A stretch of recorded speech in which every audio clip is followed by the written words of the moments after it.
अंत का टाइम है, आप सब जानते हैं। हाँ, कौन से दिन चल रहे हैं? अंत के दिन चल रहे हैं। अंत के दिनों में परमेश्वर ऐसे लोगों को उठाना चाहता है जो शैतान के साथ लड़ सके। आज जो मैसेज मैं आपको देने वाला हूं वो प्रोफेटिक ज्यादा है, तो उसे ध्यान से सुनना। वो परमेश्वर का हार्ट आप पे जाहिर करेगा। आमीन। ये लास्ट दिनों में परमेश्वर ऐसे लोग चाहता है जो शैतान के साथ लड़ सके, परमेश्वर के योद्धा की नाई चल सके। जब शैतान गिरा था तो बाइबल कहती 1/3 स्वर्गदूत उसके साथ गिरे थे।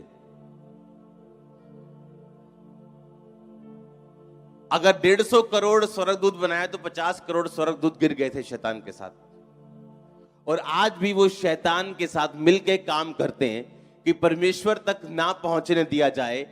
अगर कोई पहुंच गया तो तब भी उसे अपनी पकड़ में बांध के रखा जाए।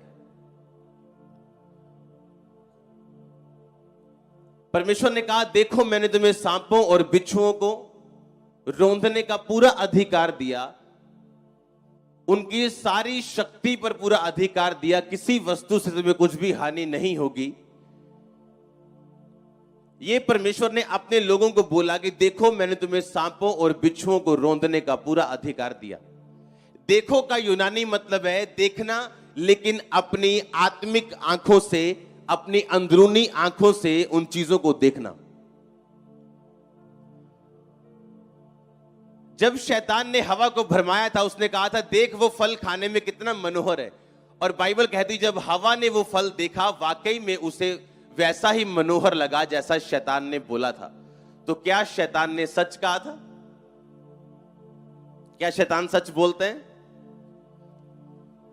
उसका वो फैक्ट, वो सच हो सकता है जो वो अपने मुंह से कह रहे हैं, लेकिन वो झूठ का बाप है। बाइबल कहती है वो अभी भी आपको बोल रहे नहीं मैं तेरे घर में हूं, देख तेरा सिर दर्द हो रहा है, अभी भी तेरा सिर भारा है, पर एक्चुअल में वो झूठ का क्या है? बाप है। आपका सिर तो वाकई भारा हो सकता है, लेकिन अब परमेश्वर का आत्मा आप में बसता है, ये सच्चाई है। बहुत से लोग धोखा तब खाते हैं जब वो जो वो महसूस कर रहे हैं या वो जो देख रहे हैं उस पर विश्वास करने लगते हैं। जो मसीह में है वो नई सृष्टि है। जब आप परमेश्वर में आए तो आप में किसका आत्मा बसता है? ये तब की बात है जब मैं खुद एक नया मसीही था। सिर्फ 1 साल मेरी उम्र थी, 1 साल मसीह। और एक सिस्टर आई और बोलती है कि इतने सालों से हमारे घर में दुष्ट आत्मा है, और इतनी बड़ी लंबी जीभ निकाल के वो खेलती थी वो। और बहुत जगह पे गई, वो बड़ी प्रेयर्स भी हुई, लेकिन वो दुष्ट आत्मा कहते मैं जाऊंगा नहीं, मैं कहते ये जाता नहीं, ये बड़ा भारी है, ये 22 साल से है, ये इसने भेजा है, ये बड़ा तगड़ा है जी, ये बहुत। मैंने उससे कहा क्या तू उस चीज पे यकीन करती है जो शैतान तुझे दिखा रहा है, या जो बाइबल तुझे दिखा रही? परमेश्वर ने कहा देखो। देखो का मतलब अपनी इन आंखों से नहीं, अपने अंदर की आंखों से देखो, मैंने तुम्हें अधिकार दिया है। गली के मोड़ पे जब कोई जाता है, कुत्ता उससे डरता है और वो कुत्ते से डरता है। आज ये हाल मसीह लोगों का है कि शैतान आपसे डर रहा है और आप शैतान से डर रहे हो। और शैतान जानता है आप उससे डर रहे हो, और इसीलिए वो आपसे इन बातों को बोलता है। जब उसने कहा कि ये तो बहुत भारी है, ये तो कभी गया नहीं, बड़ी प्रार्थना हुई। मैंने कहा बाइबल क्या कहती है कि अगर तू परमेश्वर की बेटी है तो तुझमें किसका आत्मा बसता है? परमेश्वर का। तो शैतान कहां से आया? अब शैतान तुझे जितने मर्जी प्रूफ दे, तेरा सिर भारा करे, तेरा खेलने को दिल करे, वो खून के छींटे लेके आए, कुछ भी करे, लेकिन जो बाइबल में सच है वही सच रहेगा। वो जितनी मर्जी फैक्ट, तथ्य तुझको देना चाहे, तुझे प्रूफ देना चाहे जो सच्चे लग सकते हैं पर है नहीं। उसकी लाइफ चेंज होनी शुरू हुई। हुआ क्या? अब वो उतना ही टाइम खेलती थी जितना पहले खेलती थी, उतनी लंबी जीभ बाहर आती थी जितनी पहले आती थी, लेकिन उसके मुंह से यह निकलता था मैं परमेश्वर की बेटी हूं, प्रभु ने मुझे आजाद कर दिया, मेरे अंदर कोई दुष्ट आत्मा नहीं है। सुनो, अभी फ्री नहीं हुई थी, अभी छुटकारा नहीं पाया, बोलना शुरू किया और शैतान बोलता था कहां परमेश्वर का आत्मा तेरे अंदर, देख मैं हूं तेरे अंदर, देख तेरी जीभ बाहर निकली है, देख तू करके डांस कर रही है। और मैंने कहा तूने शैतान की बात नहीं सुननी, तूने सिर्फ वो बोलना है जो बाइबल कहती है। आज वो औरत पिछले 9 साल से अब सेवा में है, दुष्ट आत्मा निकली नहीं है, निकाल रही है। अब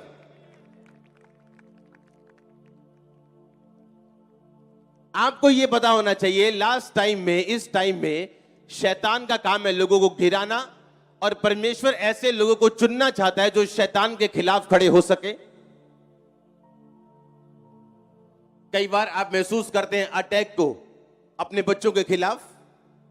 हां, आपको पता है ये शैतान का अटैक है।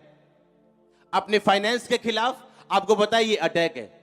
आपकी सेहत के खिलाफ, फिर आप क्या करोगे जब अटैक हो शैतान का?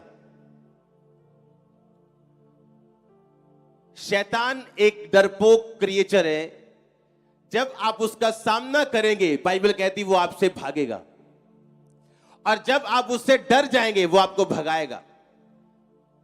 उसका साइज मायने नहीं करता, आपकी प्रॉब्लम कितनी बड़ी है या दुष्ट आत्मा कैसी है या आपकी प्रॉब्लम का नेचर कैसा है, मायने यह रखता है कि क्या आप सामना करने के लिए तैयार हो या नहीं।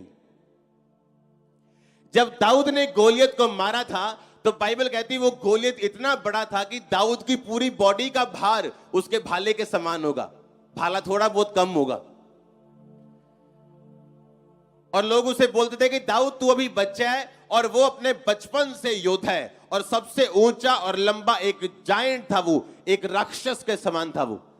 और बाइबल कहती जब दाऊद ने उसे मारा था तो ऐसे पीछे हट हट के नहीं मारा था कि बच बच के मारो, अगर लग गया ठीक है पच जाएंगे। बाइबल में लिखा दाऊद उसकी ओर आगे बढ़ा और आगे खींच के गोफन मारा और उसके माथे पे लगा और वो जमीन के नीचे था। कितने मेरी बात को समझ रहे हैं? अगर आप शैतान से डरते रहे वो आपको डराता जाएगा, और अगर आपने जूती उठाई, डंडा उठाया, वो भागेगा। ये उसकी खासियत है, भागने की। कितने मेरी बात समझ रहे हैं? ये उसकी क्या है? ये उसकी खासियत है कि अगर आपने डंडा उठाया तो वो भागेगा। और अगर आप क्रिश्चियन हैं, आपको यह मालूम होना चाहिए कि कहां वो आपकी लाइफ में अटैक करने की कोशिश कर रहा है। हालेलुया।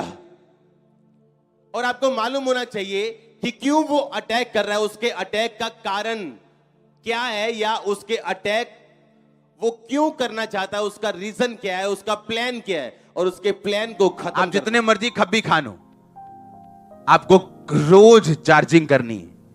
आप मोबाइल को ये नहीं कहते मैंने परसों तुझे फुल चार्ज किया था ना, आज चार्ज नहीं करूंगा तभी भी तुझे चलना है। वो चलेगा क्या? नहीं चलेगा। क्रिश्चियनिटी में, मसीहियत में अगर आपको जीतना है, आपको सिर्फ आगे देखना है। निराशा नहीं आएगी, मैं नहीं कहता, 100% आएगी। दुख 100% आएंगे, निराशा 100% आएगी, लेकिन आपको वो सिखाने के लिए होगी, आपको यह बताने के लिए होगी कि आपकी एक्सट्रीम निराशा में, जब आपके आसपास कुछ भी आशा की किरण नहीं दिख रही थी, अगर तब परमेश्वर ने आपको छुड़ा दिया तो आज वो आपके साथ क्या करेगा? हाँ या ना? वो आपको सिखाएगा, एक्सट्रीम में लेके जाके, सबसे नीचे लेके जाके, समुद्र की तह तक वो आपको लेके जाएगा। और जब आप समुद्र की तह तक चले जाते हैं, ऊपर आने के अलावा और कोई रास्ता नहीं होता आपके पास। मैंने देखा लोगों को प्रेशर के नीचे आते हुए, फैमिली का प्रेशर, बिजनेस का प्रेशर, समाज का प्रेशर, अपने लोगों का प्रेशर, और जब प्रेशर आया टूट गए, संगति कम कर दी, प्रभु से प्यार कम कर दिया, छुप छुप के आने लगे। और बाइबल कहती है डरपोक लोग परमेश्वर के राज्य में प्रवेश नहीं कर सकते। आपको एक ही तरह से जीत, श्योरिटी परमेश्वर का वचन देता है, वो ये कि आगे देखना, फॉरवर्ड चलना। और इसी तरह से दाऊद ने गोलियत को मारा था। उसने बच बच के नहीं मारा कि इधरों इधरों इधरों मार दो, लिखा वो फॉरवर्ड आया, आगे आया और स्लिंग किया और उसे मार दिया। आपका डेवल जितना मर्जी बड़ा क्यों ना हो, पॉवर्टी जितनी मर्जी बड़ी क्यों ना हो, बीमारी कितनी मर्जी बड़ी क्यों ना हो, वो फॉरवर्ड चल के मरेगी, पीछे रह के नहीं। आमीन। आपको कर्जों पे वार करना है, बीमारी पे वार करना है, वचन से होके। हालेलुया। और परमेश्वर आपको तैयार करेगा। डिस्ट्रैक्शंस आएंगी, आपको बच के रहना है। परीक्षाएं आपको डालने की शैतान कोशिश करेगा, आपको बच के रहना है। आपको मॉरल वैल्यूज अपनी बना के रखनी, जो परमेश्वर का रिश्ता है वो बना के रखना है। किसी भी तरह से कॉम्प्रोमाइज नहीं करना। अगर आप करेंगे आप मरेंगे, लेट होंगे। हालेलुया। परमेश्वर ने कहा मैंने इस्राएलियों को ऐसा राह दिया कि जहां वो इस जगह पे पहुंच जाएं कि सामने समंदर हो और पीछे फिरौन की सेना हो। ऐसा क्यों? कि परमेश्वर उनको यह बात बता रहा था कि पीछे जाने का कोई भी रास्ता नहीं है, तो उससे आगे बढ़ना है। वो समुंदर भी क्यों ना हो, तुम्हें सिर्फ आगे बढ़ना है। नहीं तो बाइबल कहती बड़े रास्ते दे, अच्छे से रास्ते दे, समुद्र के अलावा बड़े रास्ते दे, जहां से परमेश्वर उनको लेके जाके आराम से उनको कनान देश में लेके जा सकता था। लेकिन परमेश्वर नहीं लेके गया उनको वहां पे। बाइबल कहती परमेश्वर जानबूझ के उनको लाल समुद्र के जंगल के मार्ग से लेके उनको लाल समुद्र के सामने खड़ा कर दिया। हालेलुया। आपका कॉन्फिडेंस नहीं बढ़ सकता अगर आप फाइट्स में होके ना गुजरेंगे। आपका विश्वास अगले लेवल पे नहीं जा सकता, और जो परमेश्वर ने आपके लिए तैयार करना है और किया है उस तक आप नहीं पहुंच सकते अगर आप इन लड़ाइयों से होके नहीं जाएंगे। तो गोलियत को मारने से पहले दाऊद ने भालू को मारा, शेर को मारा। उसको मारना आसान नहीं था, लेकिन परमेश्वर उसकी ट्रेनिंग करवा रहा था कि जब उसकी ट्रेनिंग पूरी हो जाए उसको मालूम हो कि यह गोलियत मैं मार सकता हूं। आप अपने गोलियत को मारने की तैयारी करो। वो गोलियत आपको लॉन्च करेगा अगले लेवल में। ओ आमीन, आमीन। खामरा गेट से बाहर जाना चाहिए।